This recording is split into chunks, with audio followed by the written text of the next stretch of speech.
The pre-dawn hours of February 4th, 2023 found the Tacoma and I slipping and sliding our way down Bird Eye Road in Gallitzin, Pennsylvania.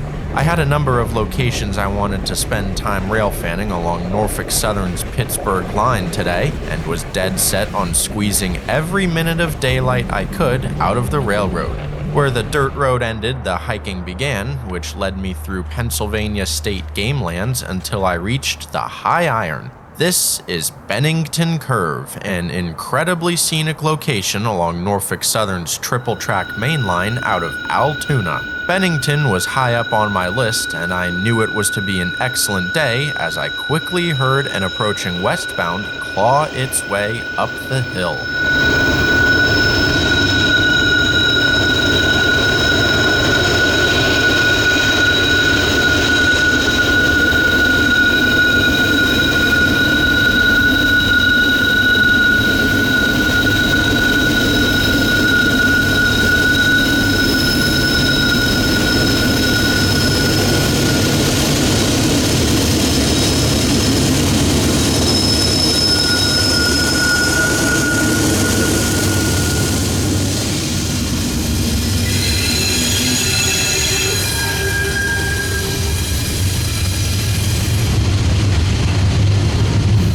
With a single AC-44C6M on the point, the slow and loud manifest was a fitting kickoff to my day on the Pittsburgh line.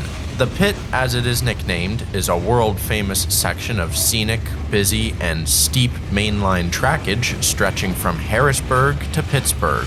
The route was blasted through the Alleghenies by the Pennsylvania Railroad and is today Norfolk Southern's main artery connecting Chicago, New York City, and everything in between.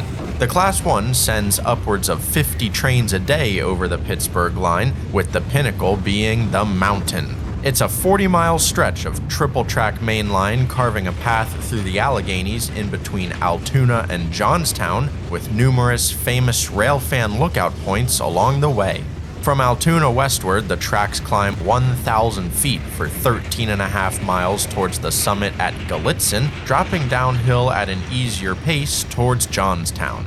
The steep grades of the Pittsburgh line necessitate most trains travel with distributed power, as can be seen on the westbound manifest, with another AC-44C6M rebuild midpoint in the consist.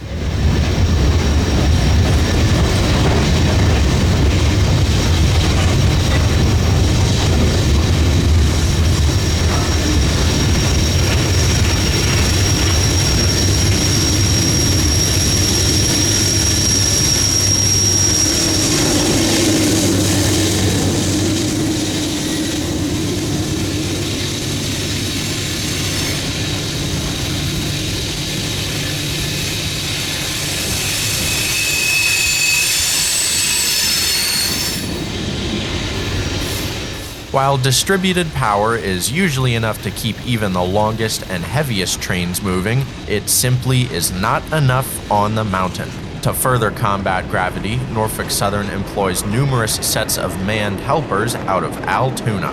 The helpers serve trains both on their ascent and descent of the mountain, used to shove trains uphill and keep them at bay on the downhill. The helper sets are made up entirely of SD-70 ACU rebuilds, all of which were overhauled from SD-9043 Max, most of which were done right up the road in Altoona.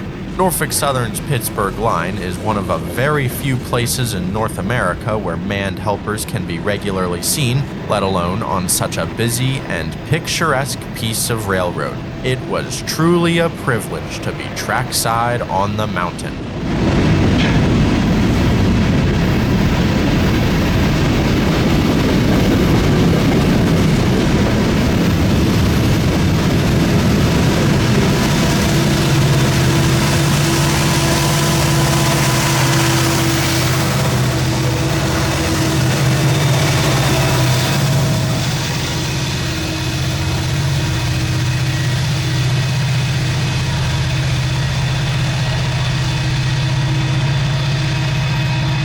After the first train had passed, I realized that I was not yet situated at the famous Bennington Lookout.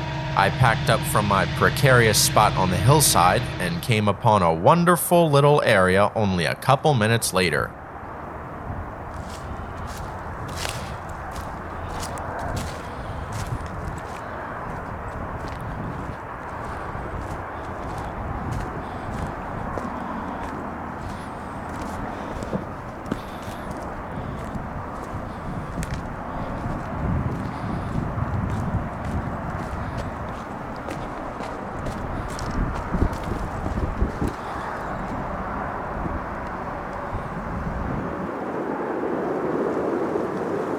Looking west head-on at the triple-track main line and eastward with a wonderful curve, I was to be quite content sitting here for the next couple of hours. While the westbounds gave ample warning of their approach as they howled uphill, the eastbounds were much sneakier as they dropped away from the summit at Gallitzin just past that curve to the right.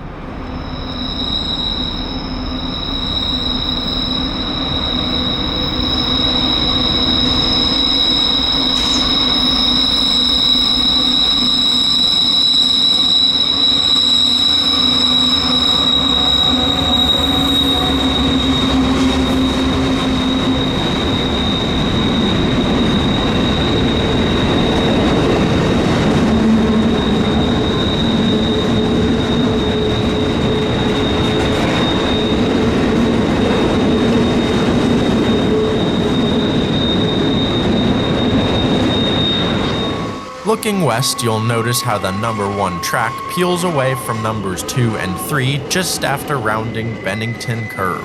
Track 1 is part of the Pennsylvania Railroad's original alignment through Gallitzin and has a visibly steeper grade than that of tracks 2 and 3.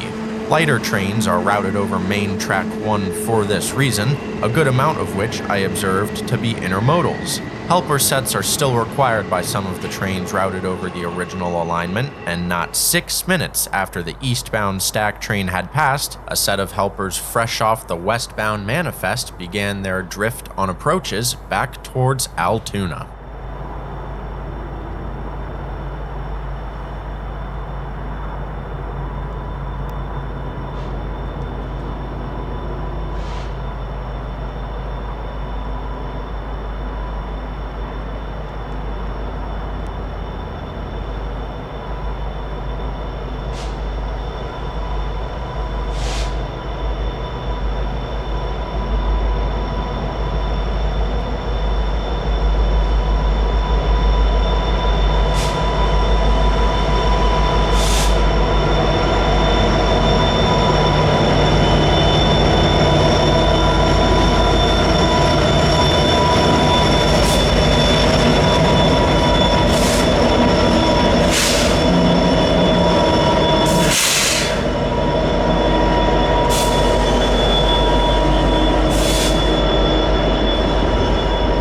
I had a feeling this wouldn't be the last I saw of sister ACU's 7229 and 7230, as they had just detached from my first train of the day and were now drifting downhill into Altoona to wait on another westbound. Their crew will shove trains over Gallitzin for the entirety of the shift, making it the most sought-after position an operations crew can acquire. I certainly wouldn't mind it, getting a first-class seat to the mass amounts of action over the scenic Pittsburgh line, with the guarantee that no two shifts are alike. The Helper's Passage was followed by a little over an hour of downtime at Bennington, which gave me a chance to survey the area from the eyes of my drone. I've got the bird directly over my setup on Bennington Curve, with Cold Curve, Sugar Run Road, and US 22 in the background.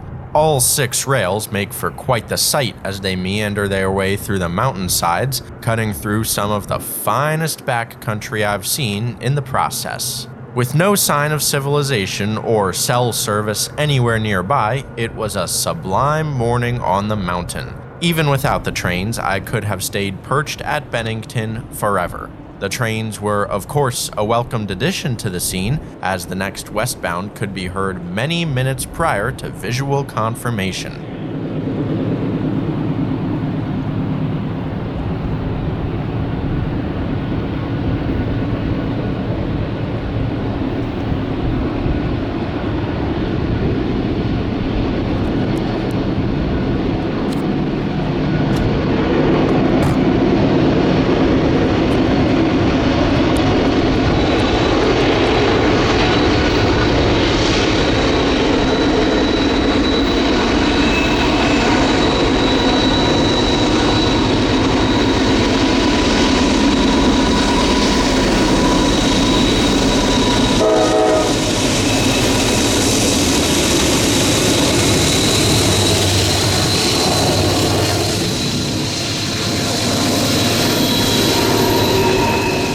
I didn't know where to look.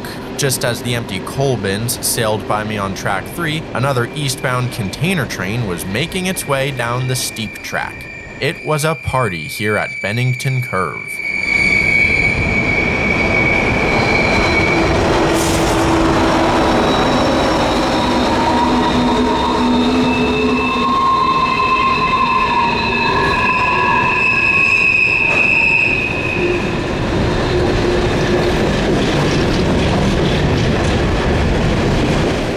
The stack train's locomotives were a pleasant surprise. A rebuilt SD-70 ACC leading a visitor from the west, Union Pacific AC 4400 CW number 5682.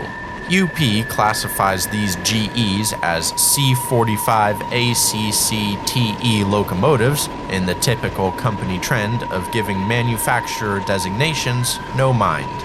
It has perplexed me for as long as I've been aware of it, although I wasn't too concerned about model denotations as I took in the awesomeness of a train meet at Bennington.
Although I was expecting to see some helpers on the rear of the coal train, I suppose they aren't necessary with 2 GEVOs up front on the relatively short, empty hopper train. Nor was I surprised that yet another eastbound stack train was on track 1, as a good percentage of these containers are likely empty.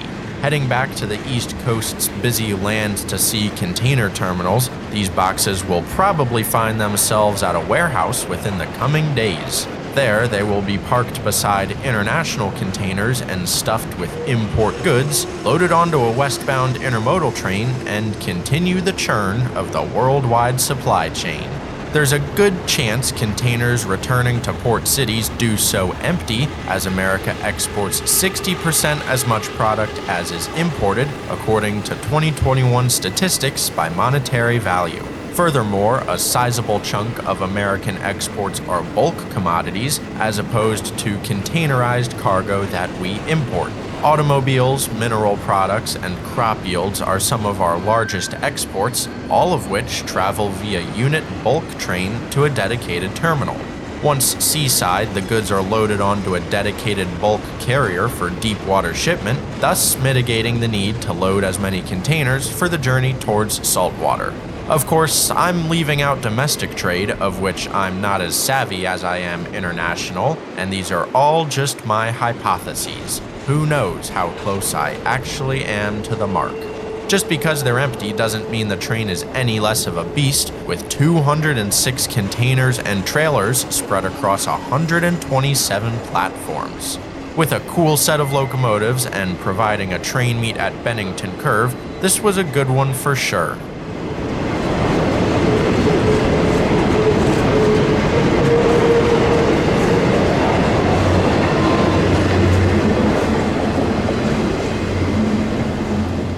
Only 11 minutes separated the eastbound intermodal's marker and the headlight of Amtrak P42DC number 117 as it eased the Pennsylvanian Train 42 down towards the next station stop in Altoona. The Pennsylvanian service departs New York City and Pittsburgh 7 mornings a week and constitutes the only 2 Amtrak trains that traverse the Pittsburgh line.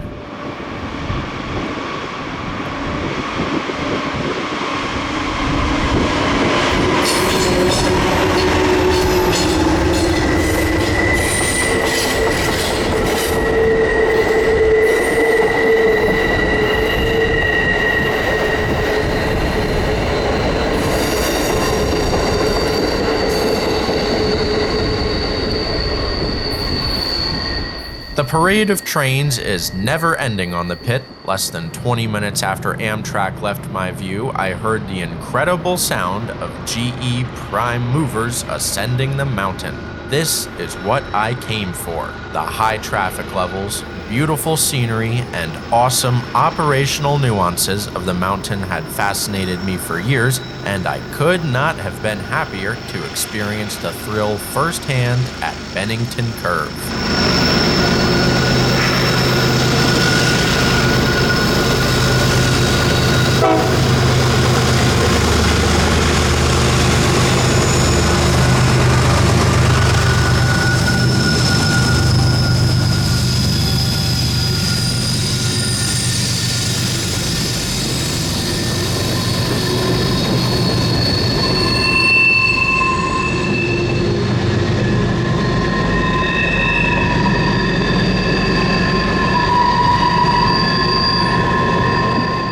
Just as empty containers travel east, empty oil cans go west. The two ES-44DCs sounded strong as they lifted the tankers up towards Gallitzin, a good example of just how intense the track profile is at Bennington. This train is also a good example of how some American exports travel in bulk, having loaded a tanker on the Delaware River a couple days prior, and now heading back to the northern Midwest for more liquid gold.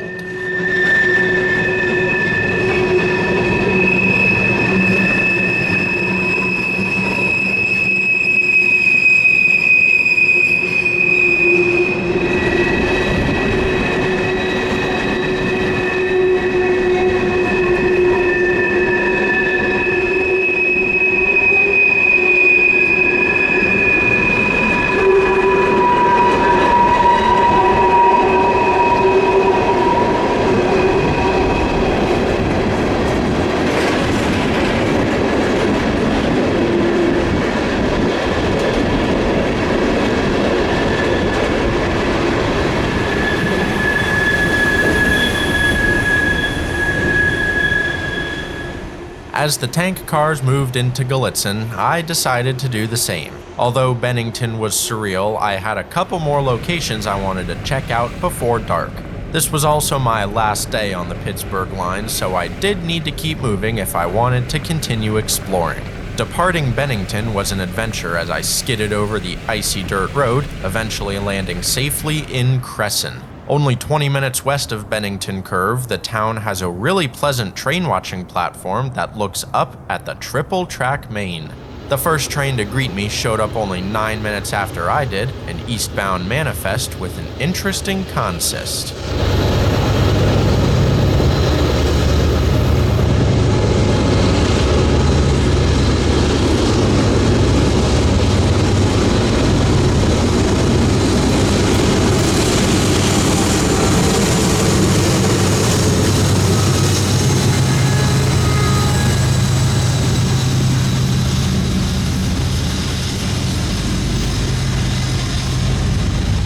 Two more GEs led the charge as they approached the summit.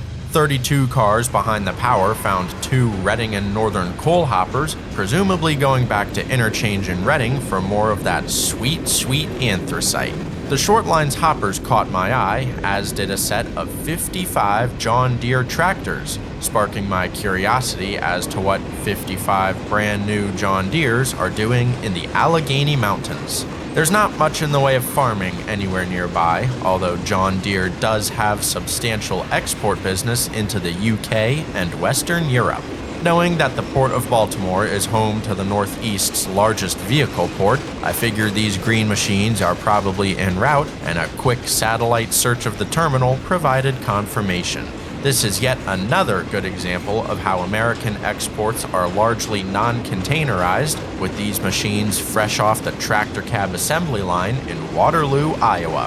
While I didn't have a scanner with me, this train is still identifiable thanks to the tractors, Manifest 36A from Conway, Pennsylvania to Edgemoor, Delaware.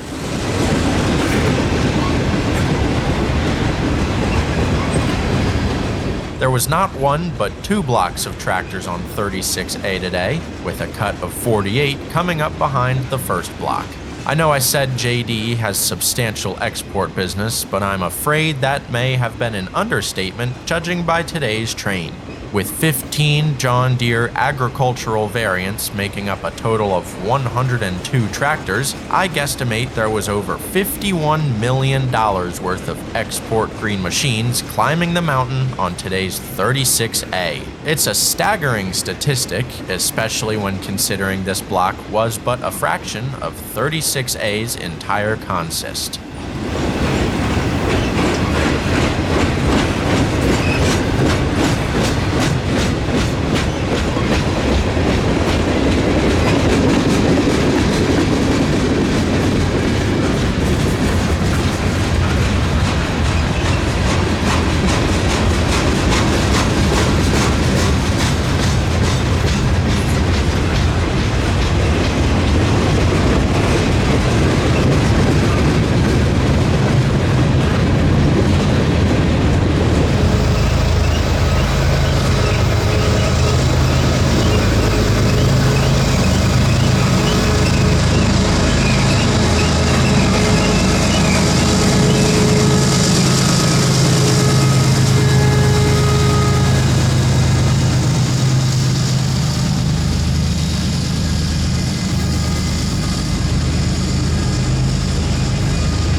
As manifest trains go, this one had some goodies. I always like mid-train DPUs, as the sound of more than 4,000 horsepower momentarily becomes the only auditory input, followed again by the soothing sound of a clanking freight train.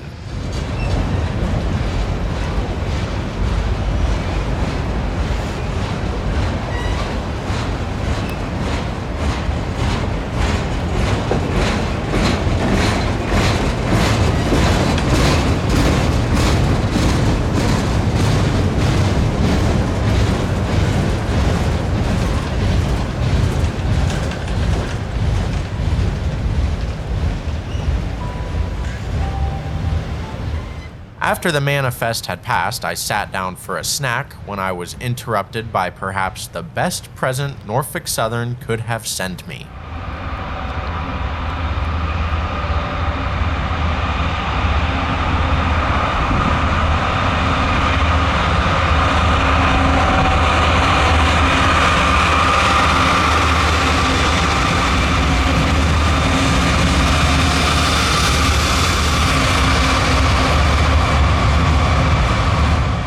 The Central of Georgia Heritage engine is my favorite of NS's specially painted GEVOs, and on the point of an international container train made it even sweeter. I absolutely knew I had to chase this guy, and was off to the races as I followed the train out of Cresson.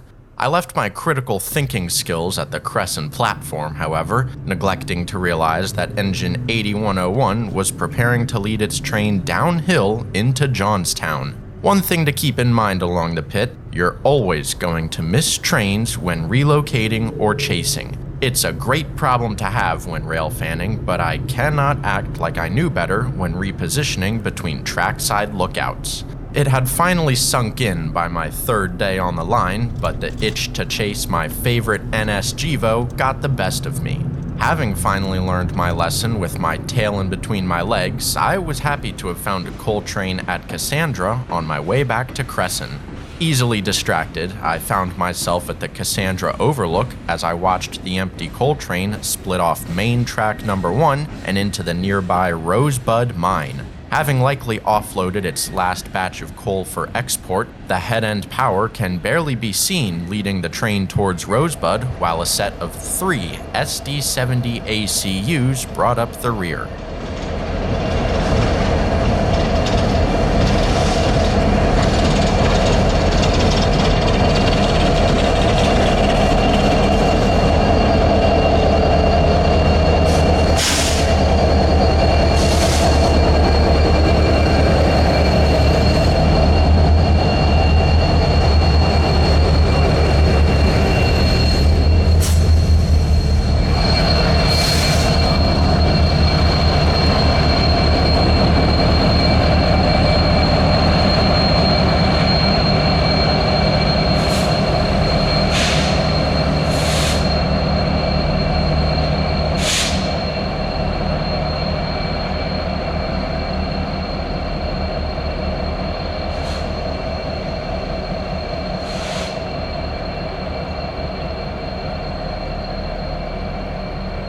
I could watch those SD70 ACUs all day and never get tired of them. In fact, I pretty much did just that.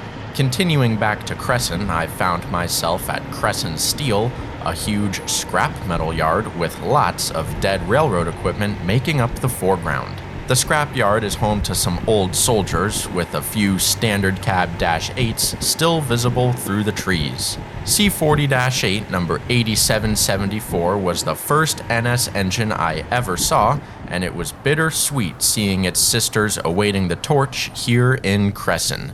The steel yard sits on an R.J. Corman coal branch that splits off the pit line in front of the platform, hence the 4 signal heads spanning the tracks.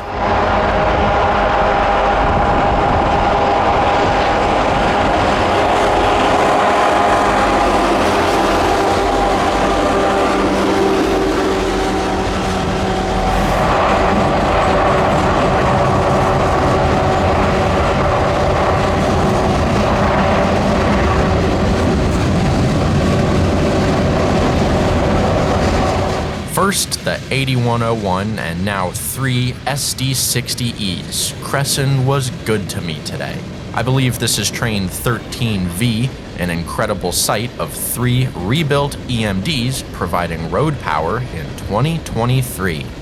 On top of the junction with the R.J. Corman coal branch, Cresson is where helper sets will sometimes perform a moving split from their host trains. This is part of the reason I'd camped out in town but hadn't seen any helper action at all. With this, I decided I ought to double back to the famous Gallitzin Tunnel, a location that needs zero introduction. The tracks are surrounded by railfan-inspired infrastructure as enthusiasts come from all corners of the globe to gaze upon Gallitzin's tunnel portal. I am no exception and waited only half an hour to find out just how spectacular train watching at Gallitzin can be, as the howl of a westbound echoed into the daylight well before the train itself.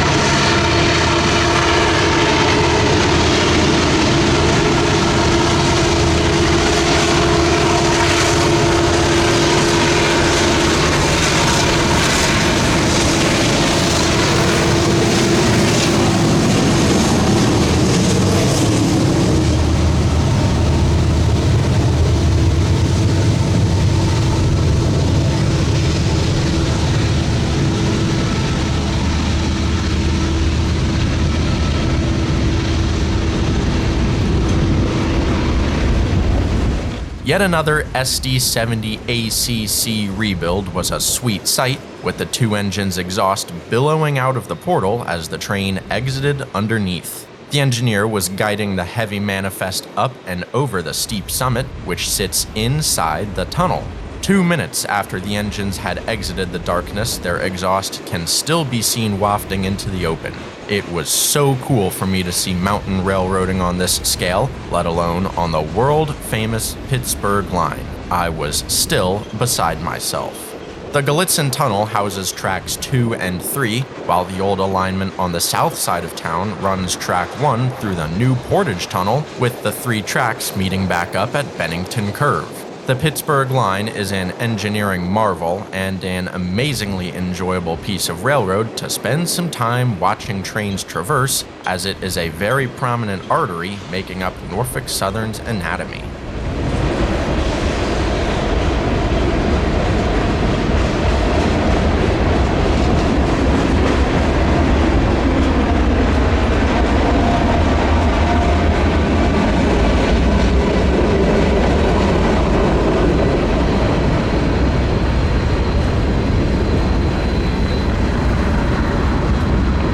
Following the mid-train DPU is yet another cut of cars off the Reading and Northern, identifiable first by the Lineage Reefers, a notable name commonly seen on the North Reading Fast Freight. Lineage is a big player in cold chain logistics and uses RBMN as the final link between NS in Reading and their cold storage facility near Scranton.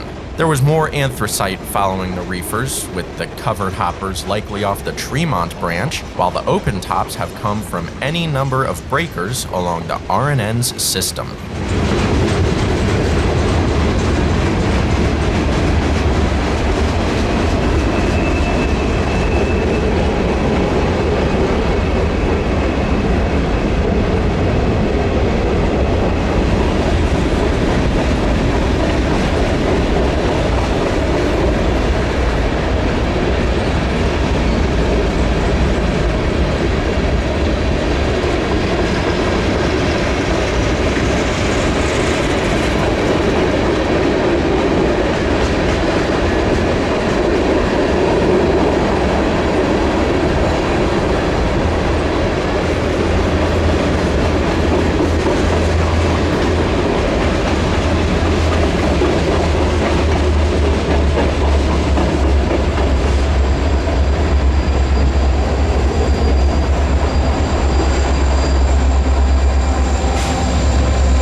If it was up to me, I would have stayed much longer at Gallitzin. I would have stayed much longer everywhere, but there was a show in store for me back at Crescent.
Drifting west for Johnstown, I suppose the 4 GEs up front met all the container train's needs from here on out, as I was surprised to see no helpers on the rear. I shouldn't have spoken too soon, as 8 minutes later and down came a set of ACUs on the same track, having likely just detached from the intermodal and moving to Johnstown to help shove another eastbound towards Altoona.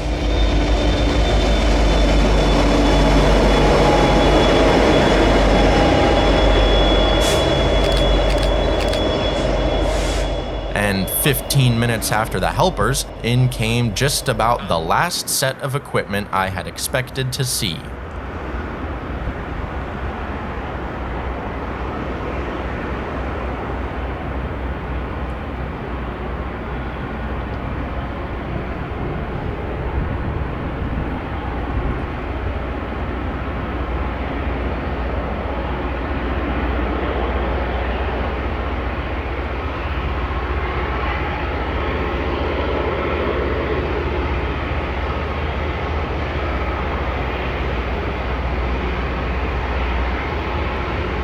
Trains are cool, and fire is cool.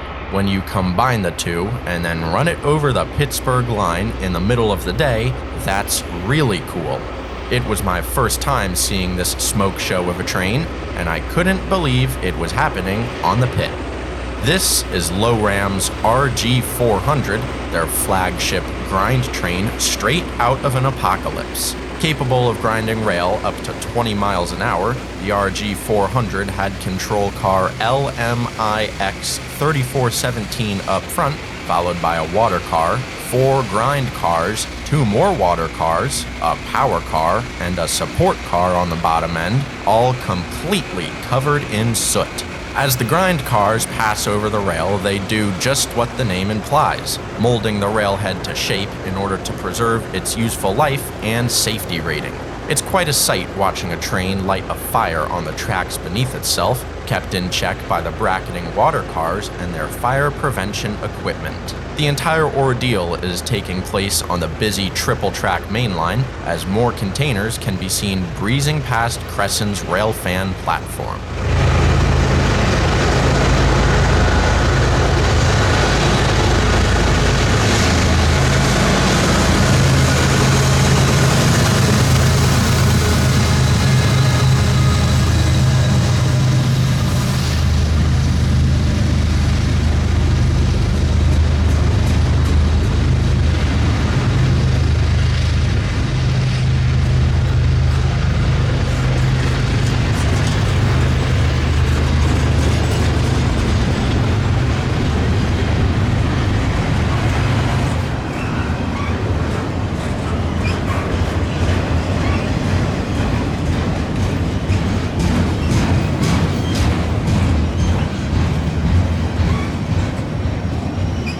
The action refused to let up, even with active maintenance gangs in the area, as yet another stack train was on scene shortly after the eastbound domestic. I continued to be caught off guard as the second low ram set scurried by a patient intermodal while I was busy snacking on some gummy worms.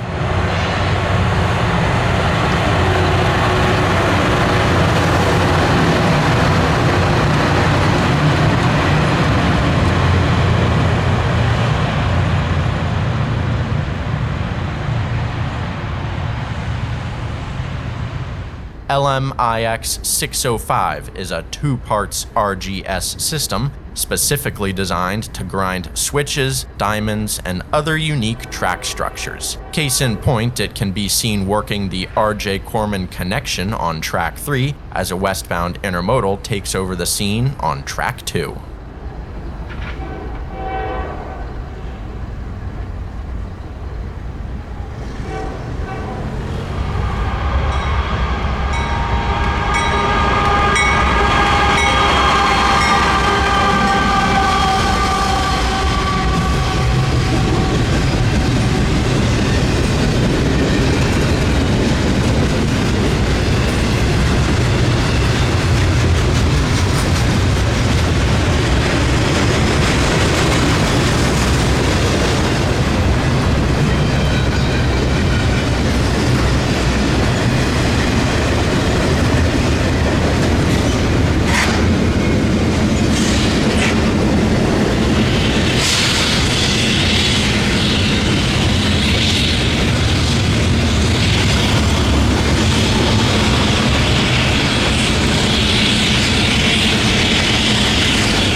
Containers are the name of the game on the pit line, as the awaiting internationals are undoubtedly bound for New York or Baltimore. Railroading and train chasing is a patience game, however, as any number of restrictions can slow both down.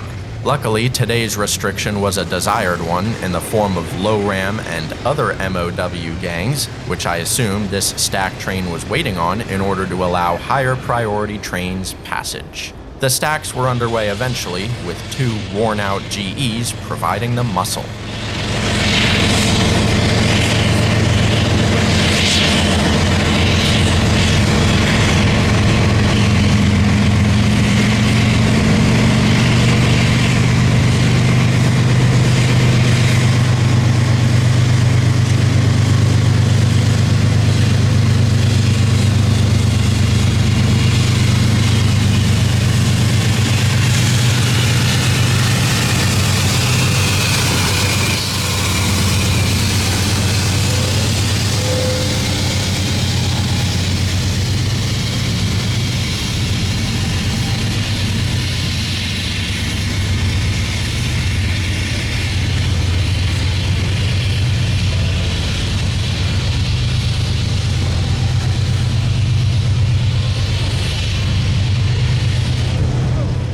Further bolstering my opinion that the majority of seaward-bound intermodal is empty, I find it hard to believe that NS would have kept loaded containers in the hole for as long as they did here at Crescent.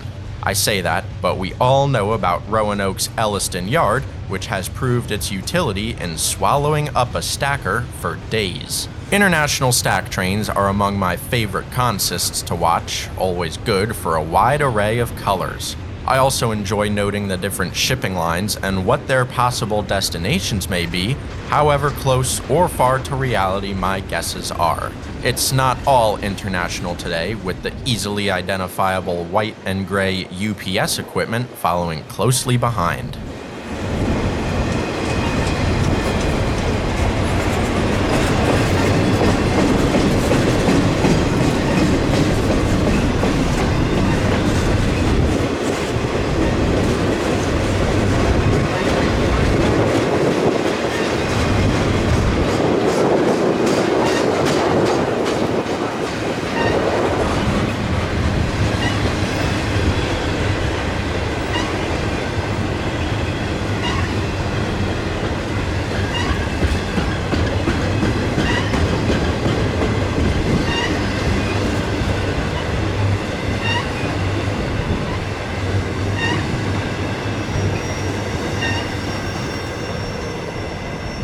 As the eastbound intermodal train got up to speed, I decided to make my way back to my favorite spot on the mountain, the Cassandra Overlook.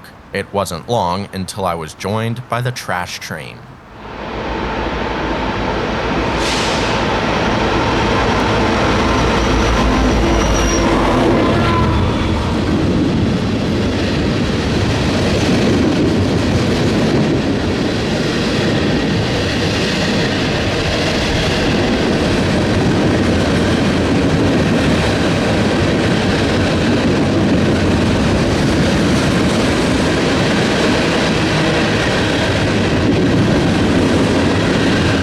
Although I was scannerless, Train 63V is a recognizable one whether it is seen or smelt. Its contents started their journey in New York City's trash cans, trucked to one of the city's many dump sites, loaded into containers, and containers onto barges that sail into New Jersey.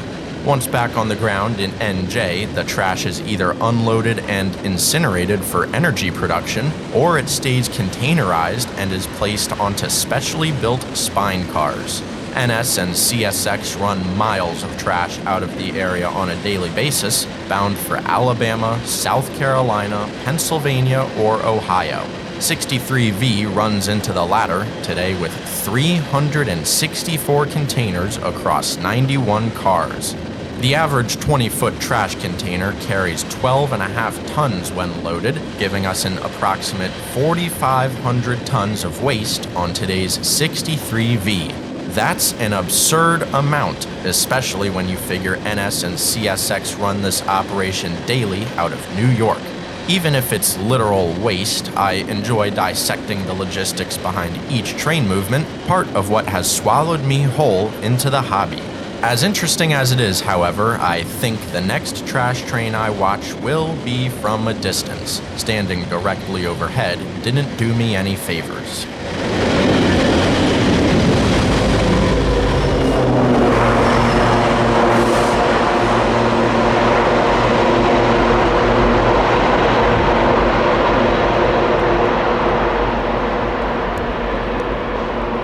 "16 minutes after 63V cleared and 14 minutes after its smell had, eastbound intermodal 10K was seen easing through the deepest cut in the Alleghenies as it approached the overlook. As the GE Symphony took over the mountainside, the engineer dimmed his lights, a telltale sign that we were in for a running meet.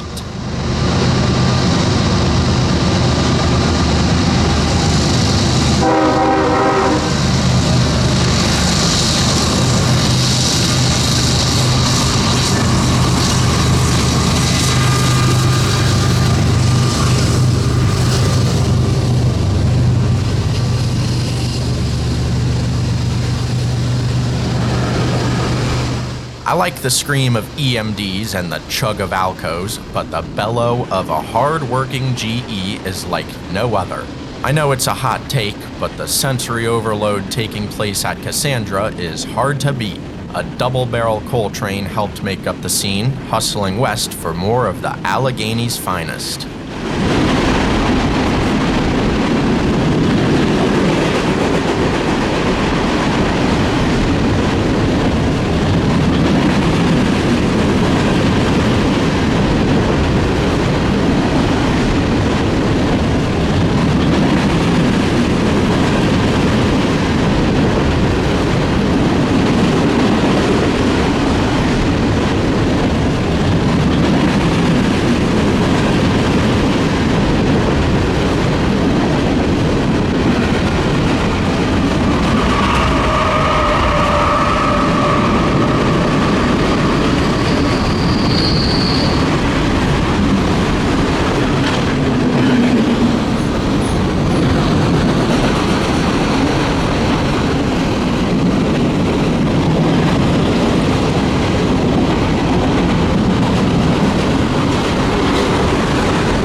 It was nice to see double stacks return to the pit line today, as the East Palestine derailment had been cleared overnight, lifting the Intermodal's height-restricted reroute through downtown Pittsburgh.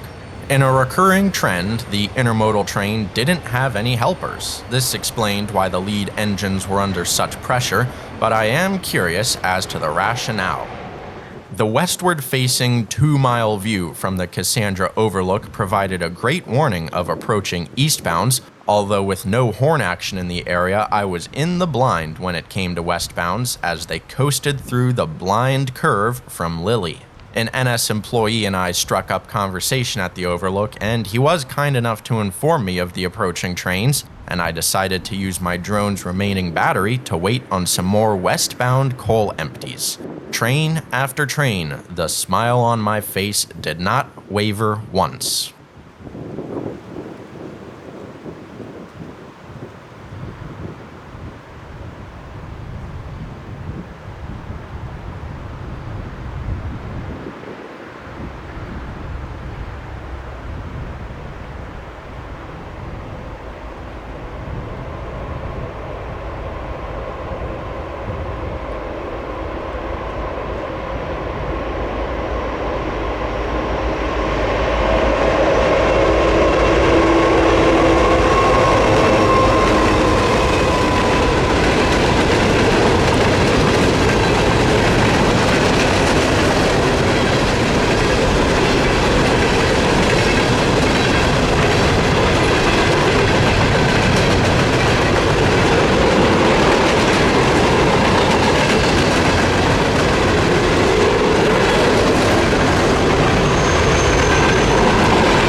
In a rare feat on Class 1s, I had seen plenty of new age EMD leaders throughout the day.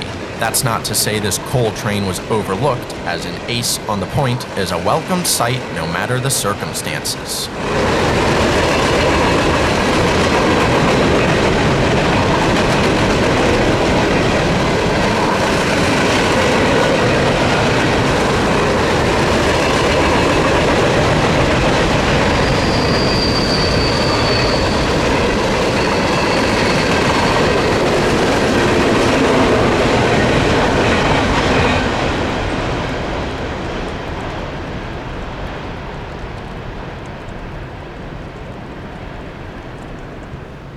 Making good use of my drone's zoom and the straightaway, I happily found out that it wasn't to be long before yet another train through Cassandra. This time an eastbound manifest with 2 more GE Iron Horses stampeding up the mountain.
For as long as I've known about the Pit Lines Mountain, NS has used dedicated sets of rebuilt locomotives in helper service. It used to be a pool of 30 SD50s transformed into SD40Es by Juniata shop forces until the late 20-teens when NS began introducing their SD70 ACUs into the mix. It was a quick transition after the 110 ACUs had widely been pulled from road service, with almost half of them sold and the balance either placed into storage if deemed unusable or into helper service on the hill if not. The engines were rebuilt by a combination of NS and Progress Rail labor, with 45 active as of this writing. You can tell these engines began life as SD90s by their height above the railhead, the large radiator, and accompanying notch at the end of the long hood. Most of these engines were acquired from Union Pacific and rebuilt shortly thereafter, while 10 were traded with Citibank's Locomotive Leasing Company in exchange for a handful of tired MP15s. The SD90 was one of the largest diesel locomotive models to be mass-produced, and I quite enjoyed seeing their second lease on life fill such a unique operational role along the busy and scenic Pittsburgh line. Golden hour at Cassandra made them sparkle even more, as even the manifest's distributed power was not enough to handle the grade. This is the same crew that I had seen earlier in Gallitzin, possibly returning to home base for the day with engines 7237 and 7240.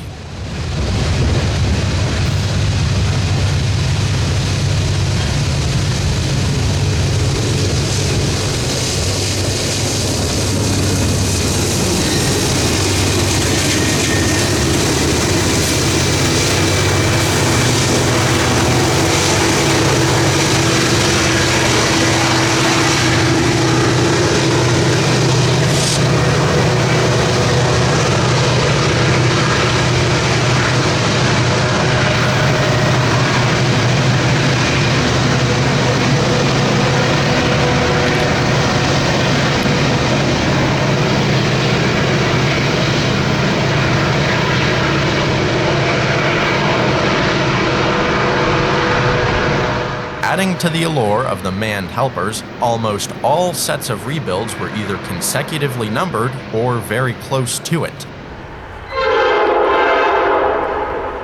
The action continued as only 4 minutes separated the helpers and another intermodal at Cassandra.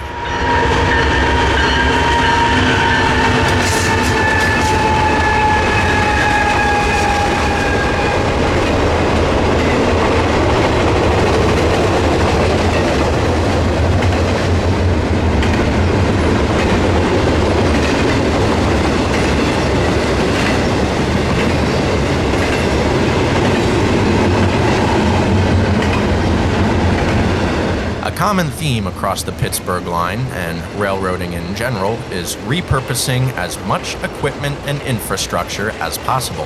That holds true for the Overlook itself, established in 1999 by then-Mayor John Shuniak of Cassandra, who sought to give rail fans a scenic and quiet place to watch trains by way of the 1936 pedestrian bridge. Although intermodal trains came decades after the bridge, it gave me a chuckle to think about the World War II-era engineers unknowingly building their bridge to double-stack height accommodations, but not by much.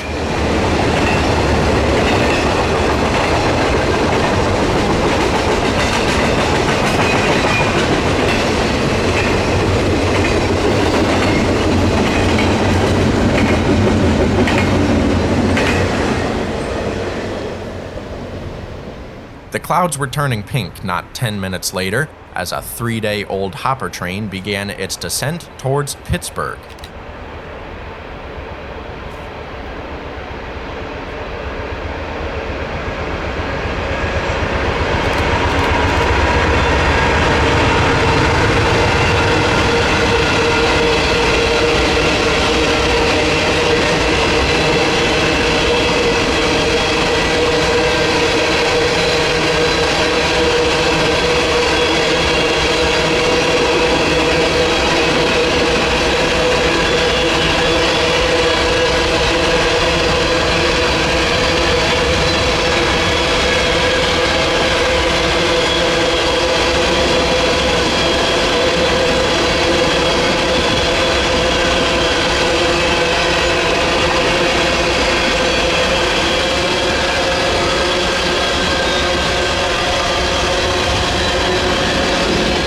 I had seen this train sitting in Crescent for multiple days prior, and was pleased that its eventual movement contributed to my train count at Cassandra.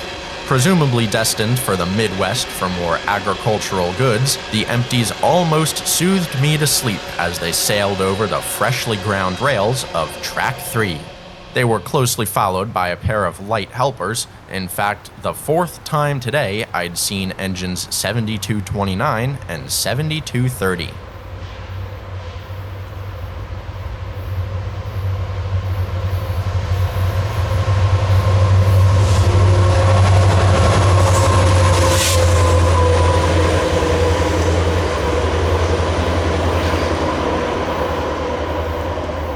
After shoving my first train over Bennington and then quickly scurrying back to Altoona, and again on the double-barrel empty into Johnstown, I suppose it was time for this crew to take it to the house. This would make for the fifth time I'd seen this particular helper set over my 2 days on the Pittsburgh line, with almost all pairs having surfaced multiple times. There had to have been a shift change taking place, as another set of helpers I spotted 2 days prior can be seen headed for Johnstown.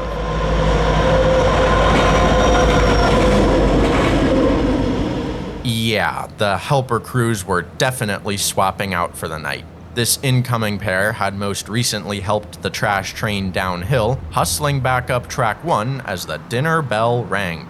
This same song and dance takes place every 12 hours on the mountain, and was certainly cool to see in action as the ACUs and their veteran crews scurried to and fro, some starting their day while others were capping it off.